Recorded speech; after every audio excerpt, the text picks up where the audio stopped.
Naroa Jauregi Zuria, Uribe Kostako eragile sozial eta sindikalen koordinakundearen inguruan berba egitera etorri zaigu. Ongi etorria, Naroa? Eskerrik asko. Jakin nahiko genuke lehenengo eta behin, Naroa, zein den plataforma, jaio berri den plataforma honen izena? Izen zehatzik ez daukagu, ez? Baina, bagara apur bat enplegu duin eskubide sozial eta ondasunaren banaketaren aldeko koordinakundea gara. Eta nortzuk osatzen duzu plataforma hau?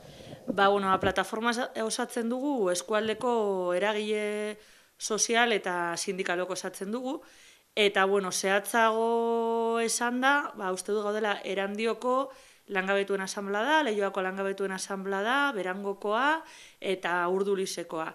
Gero bestaldetik bagaude bebai, Leioan bagabiz plataforma, Erromoduin plataforma bebai bertan dago, Sopelako Plaza Beltza egunea, eta gero eskualde mailako ELA, LAB, Esteilaz eta Ernai antolakundea.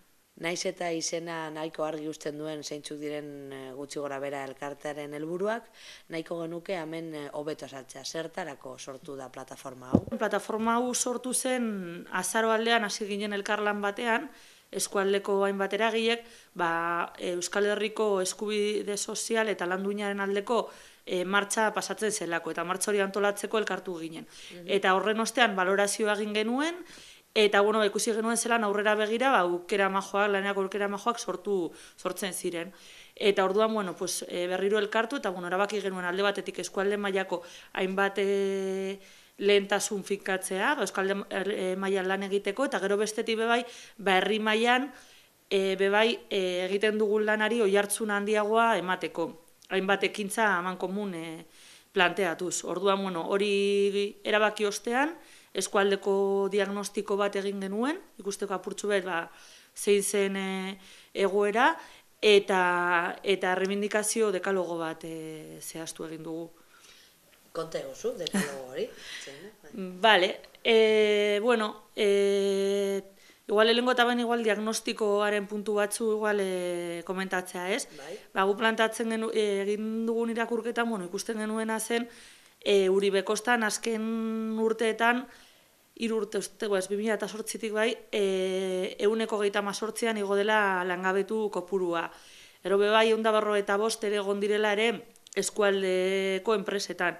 Eta azken 15 urteetan bebai, Uribe Kostan oso enpresa garrantzitsuak egotetik desagertzera pasatu direla, ez? Baina, horrekin batera bebai, Uribe Kostan ikusten duguna da bebai, badagola aberastasun edo kontzentrazio oso handia, baina arazoa dela gutxi batzuen eskuetan dagoela aberastasun hori, ez? Eta hori dago horren adibidea da, negurin egon daitekena, edo eskualde honetan ere, Plentzia eta Gorlizaldean ikusten da, argi ikusten da hori, ez? Orduan, hori ikusita, guk egin duguna da zehaztearena dekalogo bat, ez? Eta, igual, zehatzago hemen ekarri dut apuntauta, 10 puntuz borrokarako edo, gure dinamika aurrera emateko 10 puntu zehaztu ditugu, eta, izango lirateke lan duina, lan edo enplegu duina, hobeto esan da, laneko segurtasuna eta osasuna, aberastasunaren banaketa, zerbitzu publikoak mantentzea eta indartzea, diru laguntza sozialak mantentzea, garatzea eta bermatzea, emakumeen aurkako diskriminaziorik ez arlo sozialean, ez da lan munduan, ez da arlo pribatuan familiarrean ere,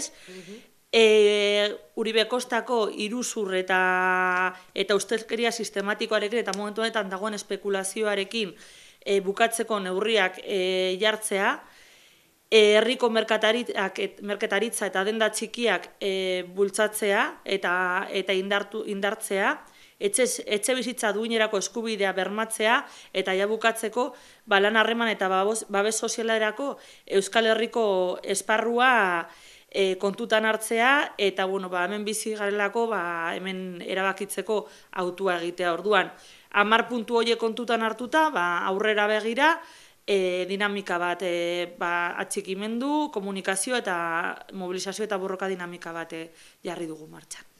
Nolakoa izango da? Zera martxan jarri duzuen dinamika? Bai, dinamika hori aurkeztu genuen, esan dagoa, joan den zapatuan negurin aurkeztu genuen, apur bat ere momentu honetan eskualdeko inposatzen eta zaigun eredu horri aurre egiteko, bertan, une honetan koordinakundean gauden eragile guztio parte hartu genuen, eta 70 pertsona elkartu ginen. Orduan, hemetik aurrera egin nahi duguna da, ahalik eta txikimendu gehien biltzea, dekalogo eta diagnostikoaren inguruan, orduan horretarako eskualdeko beste eragileekin harremanetan jarri nahi dugu, bai herrika zein eskualde mailakoekin, eta gero, hortik aurrera, maiatzaren 11 bitartean, hau da, maiatzaren 11an egingo dugu eskualdeko martxa bat, bi martxa, bata Erandiotik abiatuta eta bestea Urdulizetik abiatuta, eta gero Algortan bukatuko den eskualde mailako manifestaldi batekin bukatuko dugu. Orduan, horren bitartean, hainbat mobilizazio ere antolatu ditugu. Besteak beste, apirilaren 28an, lan osasunaren egunean, ekimen polit bat egitea pentsatu dugu Portu Zaharrean Algortan, baina, zehazteke dago nino. Bale, eta gu telebistan ikusten gaituen edonor nahi esango balu, ostras, interesgarri iruditzen zait plataforma hau, gustatuko litzaidake eurekin bat egitea, eurekin lan egitea, nola egin dezake? Bai, printzipioz plataforma zabala da, bat egiteko baldintza bakarra konpartitzea da, diagnostikoa eta dekalogoa, dena den, esan dakoa momentu honetan badaukagu zehaztuta, baina, ekarpen gehiagotarako ere pres gaude. Orduan, hurrengo bilera egingo dugu 27an, uste dut asteazkena dela, hurrengo astean, Berangoko kulturetxean, orduan bertan topatuko gaituzue, eta gero bestetik, ondino gaude posta bat zabaltzeko, korreo elektroniko bat, baina, bestela, Leioan bagabizen Facebooken kontuaren bidez, edo bestela, leioanbagabiz@gmail.comen topatuko gaituzue. Horra ere bideratu daitezke, jo desaketea da, eta bertatik berbideliko dizuete, nola llegatu daitezke plataforma gaino, ez da? Bai, orain momentu honetan hori daukagu, hori da Leioako kontaktua, Erromokoa bai hor dago, baina, gure asmoa bada eskualde mailako plataforma honen kontaktu zehatza aste honetan bertan jartzea. Bale. Eskerrik asko Naroa, onaino hurbiltzeagatik, gauza dana kontatu izateko, eta jendea animatzen den zuekin bat egitera. Bale, mila esker, eta hori hemen inguruko jende guztia animatza horretan parte hartzeko.